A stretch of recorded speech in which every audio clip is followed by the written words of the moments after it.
Hər kəsə salam. Bugünkü videomuzun qonağı HP Pavilion G6 tanınmış bir laptop modelidir. Azərbaycanda çox yayılmış bir modellərdən biridir zamanına görə və hələ də istifadəçiləri var. Platforma Quanta R53. Bunun ümumi platforma AMD ilə təchiz edilib. CPU, GPU və FCH. Servisə start almama problemi ilə daxil olub və başqa servisdə müdaxilə olunub, nəticə alınmayıb böyük ehtimal, çünki təmir prosesi olub. Görünüyorsa ya, baxın burada. Bu hissədə. Az sonra mikroskopda da göstərəcəyəm. Anakartda qısa qapanma var. Əyani olaraq baxmışam, hər hansı bir oksidləmə və s. yoxdur. Biraz toz tərəfdən baxımsız qalıb. Bu modellərdə də 7000 seriyasıdır. 216, 083, 3000 çipləri bir müddət sonra sıradan çıxır. Çoxu zaman təmir yekunlaşdıqdan sonra bu ekran kartını mən ləğv edirəm buradan. Həm əlavə istilik, həm də bu bir müddət sonra müştəriyə problem yaratmasın. Yəni yenidən görüntü ilə bağlı bir şikayət olmasın. Ona görə də bu problemi də öncədən həll edirəm. DC jackimizdə hər hansı bir fiziki problem yoxdur. Normalda bu tip HP platformalarında bəzən qida blokundan qaynaqlı, yəni adapter qaynaqlı boşluq olarsa bu konnektorda və DC jack hissəsində, yəni qoşulma nöqtəsində də problem ola bilər. Ona görə də ilkin olaraq bu tərəfdə yoxlanılır. Qida blokuna bağlayım. OVP, OCP aktiv edilir.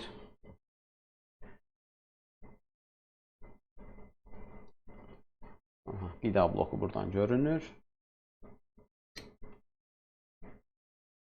670, 50, 60, 70 milliamper çəkir. Bu anormal haldır.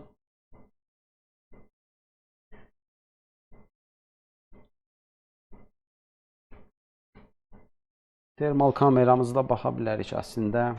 Bu qısa qapanma sayılır. Və bu arada DC jackdə də işıq yanmır, start almaz bu anakart. Bunlarda bəzi bir neçə tipik problemlər var. Discharge ilə bağlı bu ondan qaynaqlandığını şübhələnirəm və istənilən komponentimiz var artıq.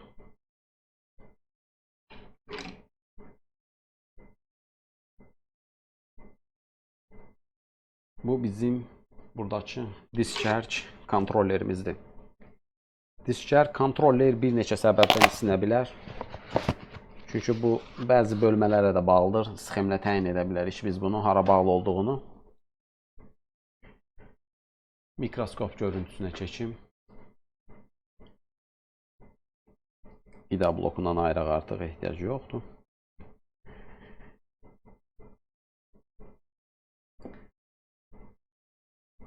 Kameramızın fokusunu bərpa edim. Tamam, əla. İşıqlandırmanı da yaxşıdır, işıqlandırma.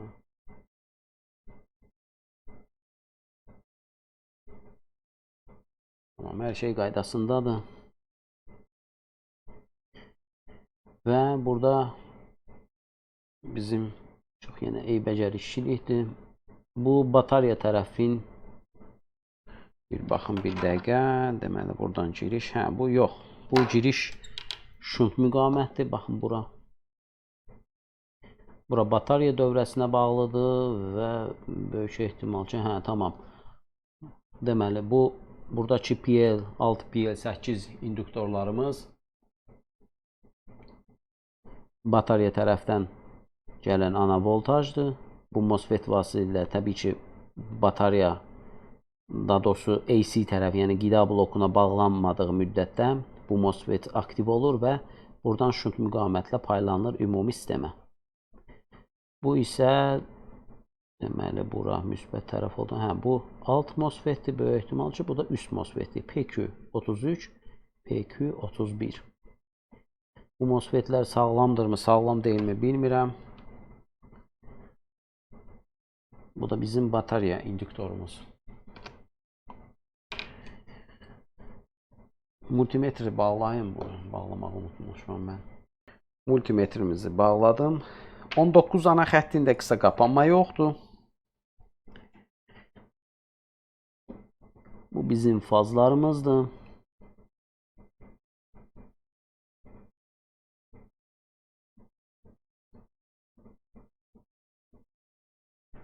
Sxemimizi açaq ilk öncə. Bu arada bu modelin BoardWeave sənəddə var. R53.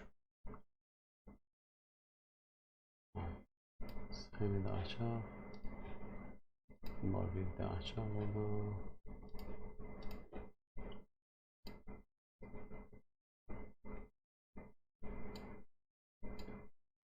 PL24 5VS5.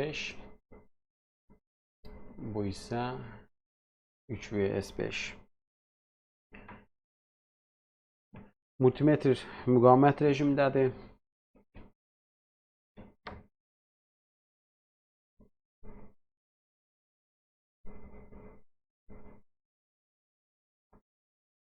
İlk öncə ölçək PL24.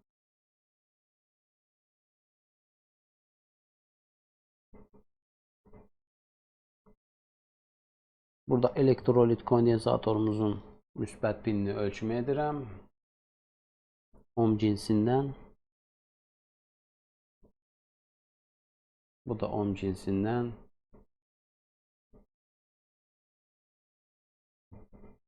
Tamam, normal dəyər olmalıdır bu platform üçün.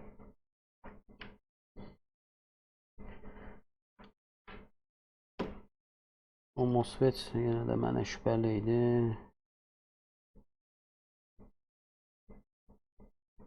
Bu da ohm cinsindən göstərir. Batarya indüktorumuz.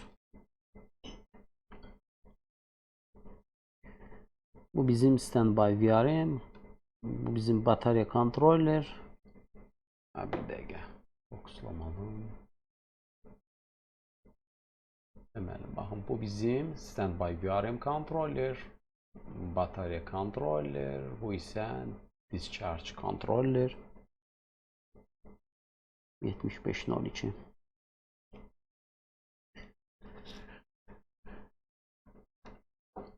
Multimetremizi volt rejimə aldıq. Daha sonra LDO pinimizi ölçək. 8-ci pin 6, 7, 8. LDO 3.3 qaydasındadır. Daha sonra bu bizim 5 kanalı, bu isə tamam, bu ana giriş, bu isə LDO 5. Bunlar qaydasındadır. Onsuz ki, standby'da hər hansı bir problem yoxdur. Ancaq yenə də ilkin bir ölçümümüz etməyimiz lazımdır. Giriş MOSFET-lərini düzdür ölçmədim, ancaq yenə də qeyd tətik voltajına baxa.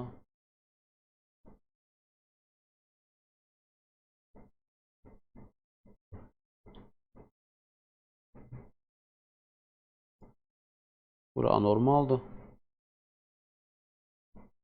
Bu anormaldır. Bu deməli bizim necə bərabər göstərməlidir. 248.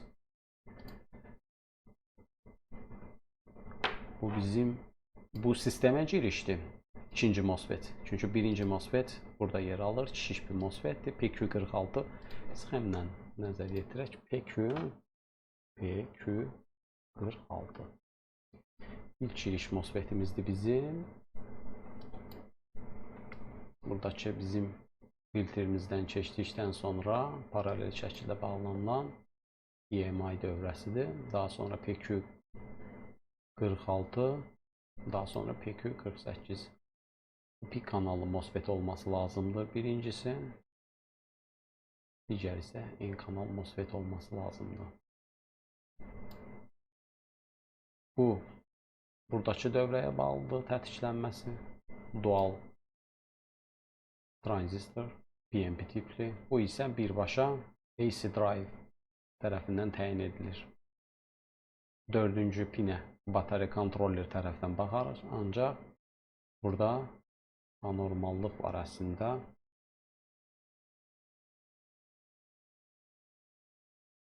Çünki bərabər şəkildə olmalı deyil çıxış voltajı ilə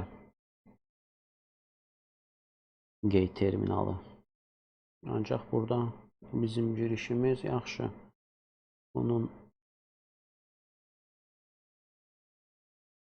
burada da müdaxilə görünür. Baxın, bu pinlərə bilmirəm nə etmək istəyiblər. Yaxşı. Kənar alaq. Qatışıqlıq olmasın. Mikroskopumuzu burada da yenə də eybəcər bir işçilik var. Bura niyə müdaxilə edirlər bilmirəm. Nə mənası var bunu etməyin. Böyük ehtimal ki, MOSFET-i qısa qapanmaya sala bilərlər. 17 voltaj, 20 voltaj. Bu arada qida blokundan tətbiq etdiyim voltaj da dediyim kimi 20 voltajdır.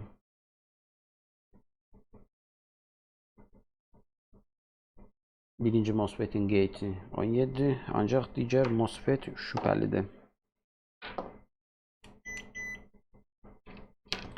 Diod rejimi aldıq. Bu arada qida blokundan anakartı ayırmışam. Artıq MOSFET burada yaxşı göstərirdi.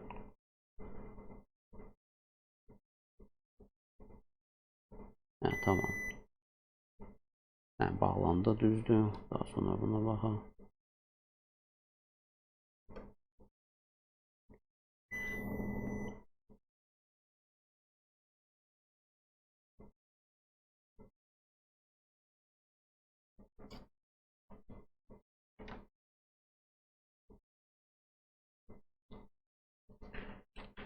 Burada maraqlı bir problem var. Normalda yaxşı belə bir şey edəcəyəm.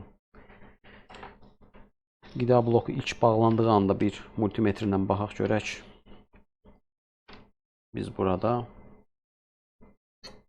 normalda 24-25 voltaj olması lazımdır. Bunda təsir ola bilər, bəli, digər dövrənin. Digər tərəfdə qısa qapanma var. Aktiv etdim. Sadəcə 21 voltaj var. Maraqlı da yenə də anormal görünür bura mənə. Düzdür, MOSFET-lər əslində açıq vəziyyətdədir. Bu bizim batarya kontroller və batarya kontrollerimizin 1, 2, 3, 4-cü pini bu pində elə deyilmi? Tamam, saat əqrəbinin əks istiqaməti.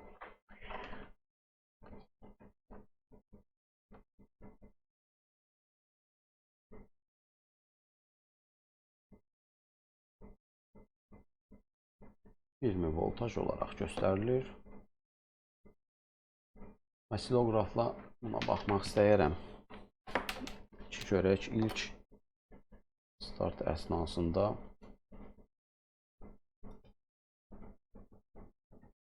bizim gate voltajımız nə qədər yüksəlir. Osiloqrafımızda gate voltajını ölçəcəyəm. Və burada bir anormallıq var əslində.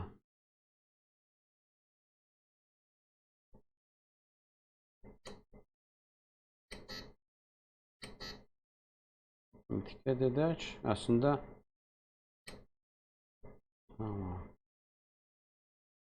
çox anormallıq var. Yaxşı, belə bir şey edək, biraz da dəyişik edib.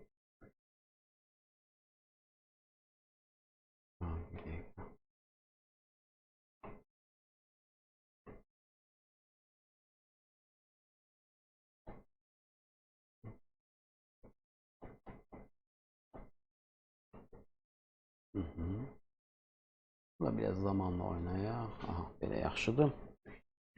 İndi isə gate voltajının reaksiyasına. Bu çiş bir yüksəlmə normaldır. Çünki hələ anakart tam deşarj olmayıb. Çox anormaldır. Bu artıq MOSFET üçün tam anormaldır. Böyük ehtimal ki, o qısa qapanma təsiri ola bilər. Ancaq orada alt üst MOSFETlərimiz də vardı. O MOSFETlərin də Bəlkə də hər hansı bir qısa qapanmada da təyin etmək üçün tam bilmirəm. Çünki batarya bağlanmayıb bu arada. İndi isə edəcəyim proses ilk öncə buraları bir səliqəyə salaq. Bu MOSFET-ləri anakartdan ayıracağam. Hər üçünü də ayırıb daha sonra səliqəli formada bir lehimlətmək istəyirəm.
Bu hissəni tam səliqəli formada təmizlədik.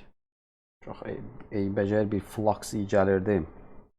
Çox eybəcərən, həqiqətən ciddi dərəcədə flaks izi var idi. Multimetrdən alaq rejiminə, diod rejiminə.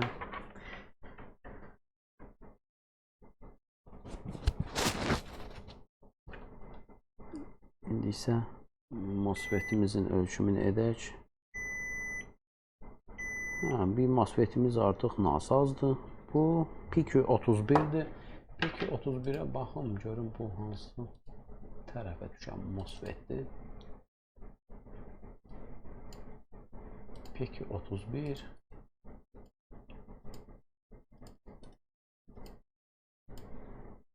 Tamam, üst MOSFET az öncə qeyd etmişdim. 33 isə alt MOSFET olaraq sayılır. Nədir bu? Bu 1020N03. Hər ikisində də alt üst MOSFET-lərdə eyni MOSFET istifadə ediblər. MOSFET-imizi kənara alaq. Nasaz MOSFET-dir. Digər MOSFET-imizə baxaq. Bu MOSFET çox hər deyən sıradan çıxmır. Tamam, qaydasındadır.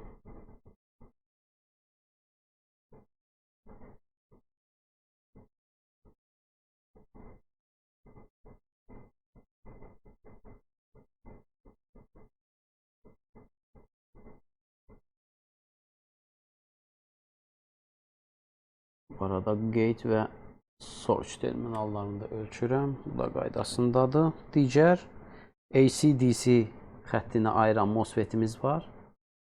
O MOSFET-i də ölçüm.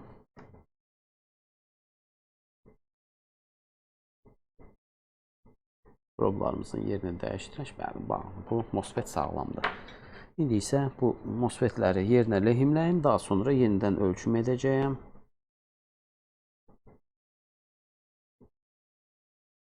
Bu formada da təbii ki, ölçüm edə bilərəm, problem olmaz.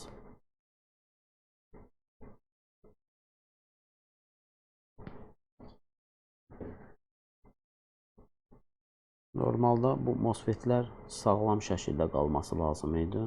Yəni, buradakı discharge controller sıradan çıxsa belə, bu MOSFET-lər hər deyən sıradan çıxmır. Bilmirəm, bunu nəyə görə buradan çıxarıb qısa qapanmaya salıblar. Onu başa düşmədim.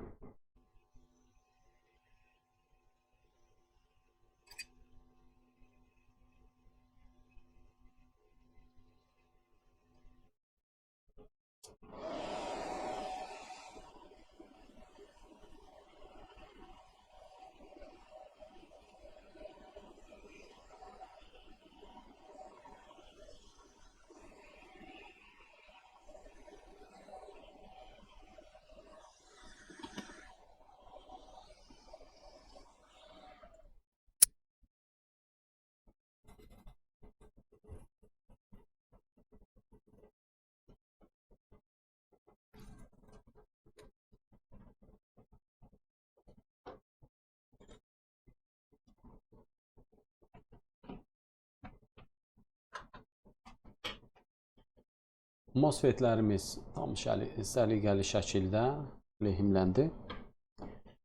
İndi isə qida blokunu bağlayaq. Qida blokunu aktiv etdim və hələ də təbii ki, qısa qapanma göstərir. 0.037. Kameramızı çevirim. Yenə burada çəkilən cərəyanımızda fərq var. Bu normaldır dediyim kimi, çünki hələlik tam qısa qapanma anakartdan ayrılmayıb. Yenə də baxaq. Burada az öncə MOSFET-imizin gate, ikinci MOSFET-imizin gate pini anormal idi. Düzdür, MOSFET açılsa belə yenə də bu anormal sayılır. Tamam, artıq baxın, bu düzəldi. Bura qaydasındadır. Kameranı çevirim. Kamera fokuslansın və hal-hazırda ölçdüyüm MOSFET baxın budur. Hal-hazırda bu MOSFET-in gate voltajını ölçürəm. Bu da hansı ki bizim AC drive 4-cü pinimizə bağlıdır. Anakartımız board with.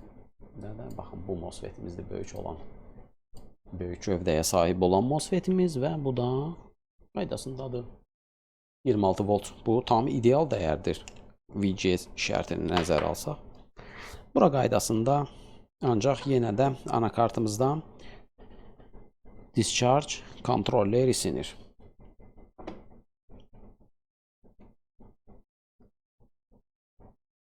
Bu kontrolleri isə deməli anakarta PU12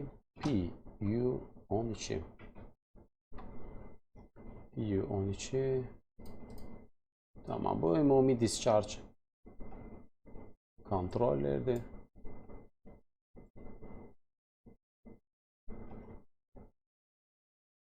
Tamam, burada deməli həmçinin də bu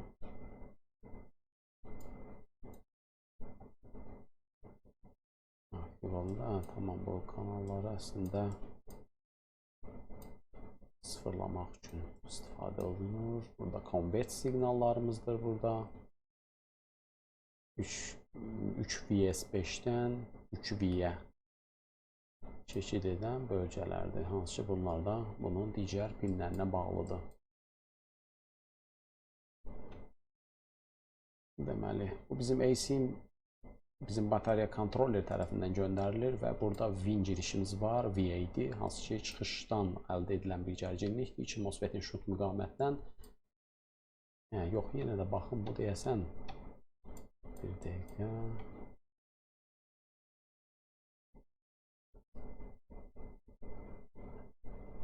VAD elə deyilmi? Bu VAC, VA, daha sonra VAAD və tamam, bu birinci MOSFET əslində təşkillənməsə belə burada gövdə diodundan atlayan bir voltajdır və burada əldə edilən voltajdır. Yəni ikinci MOSFET-in çıxışında olan bir bizim gərginliyimizdir və birbaşa bu kontrollerin hansı pininə gedirdi? PU12 VIN pininə və bu da 20-ci pindir. Multimetrimiz volt rejimdədir. Qida blokuna bağlayaq. Tamam, 20-ci pin, tamam, bu buradır. Baxın, bu da müqamətdir. Və baxaq, burada voltaj var. Baxaq, görə burada hər hansı bir voltaj düşümü yox. Ciddi elə bir voltaj düşümü yoxdur. Deməli, və bir də burada baxacağımız pinimiz var. Bu da 15-ci pindir. Deməli, 15-ci pinimiz isə buradır. Bu birbaşa burada müqamətdən istifadə etməyiblər. 0 ohmluqdur. Burada pərd istifadə edib istehsalçı. Hər hansı istənilən bir nöqtənin ölçümünü edə bilərəm. Və burada çox aşağı bir dəyərdir. Bu anormaldır.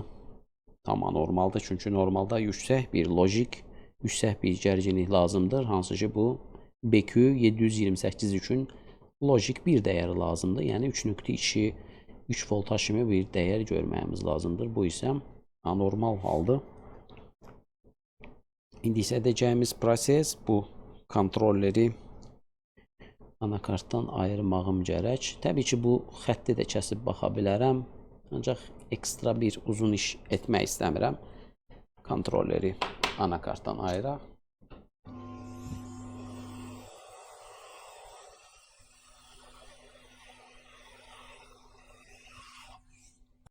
Kontrolleri anakartdan ayırdım. İndi isə digər kameraya keçid edək. Çünki qida blokunu bu halda aktiv edə bilərəm, bir problem olmaz bu tip kontrollerlərdə. Çünki bu bizim sinxron back converter və ya da boost converter kimi bir kontroller deyil. Qida blokuna diqqət edək. Tamam. Bu arada bu həssaslıqdan dolayı çox zaman qısa qapanmayı alır. Çünki 19 xəttində hər hansı qısa qapanma yoxdur. Bura normal qaydasındadır. Və ASIM pinimizə baxaq. ASIM pinimiz 15-ci pinimiz və 2.9 bu yaxşı haldır. Ancaq təbii ki, bu halda bizim DC jackimizdə işıq yanmır. Yanmaya da bilər, bilmirəm. Onsuz bir yoxlama etməmişəm. Bu BIOS-la qaynaqlı və yaxud da multikontrollerlə də qaynaqlı bir problem ola bilər. Deyəsən, bura su təması olub, nə vaxtsa. Bəlkə də elə su təması olub deyə bu sıradan çıxıb, bilmirəm. Burada su təmasının izləri var, ləkələri var, baxın burada.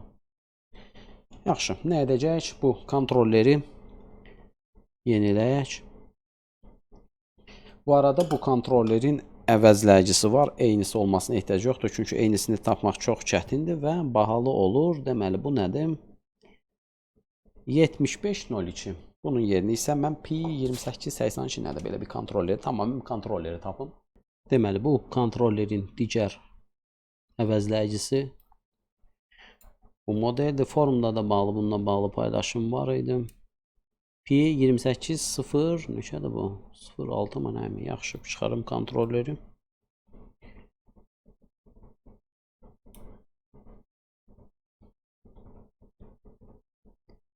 P2806 əvəzləyicisidir. Bunu təbii ki, altındakı lehimləri yeniləyim. Daha sonra anakarta lehimləyək bunu.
Kontrollerimiz dəyişdirildi. Qida blokunu digər kameraya keçid edim və qida blokunu aktiv edək. Yaxşı halda artıq standby rejim bu platform üçün normaldır və sıfıra düşür. Bu da normaldır və DC jackimizdə artıq LED işığımız yanır.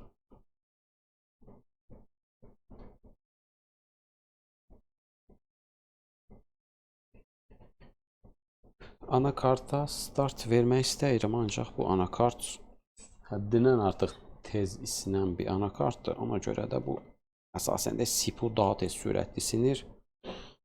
Bu formada bir anakarta start verə bilərəm. RAM yoxdur hal-hazırda. Anakart start aldı, yaxşı aldı. Keçilən cərəyanda fərq var.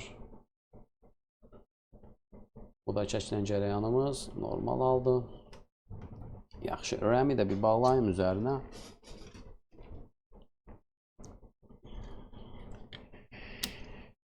2 GB bir və birdən 4 GB-lıq bir RAM var. Bunu da ekran kartı üçün nəzərdə saxlayım. Dediyim kimi bu AMD həddindən artıq sürətli şəkildə isinir. USB testerimizi də bağlayaq. Qida blokum aktiv oldu.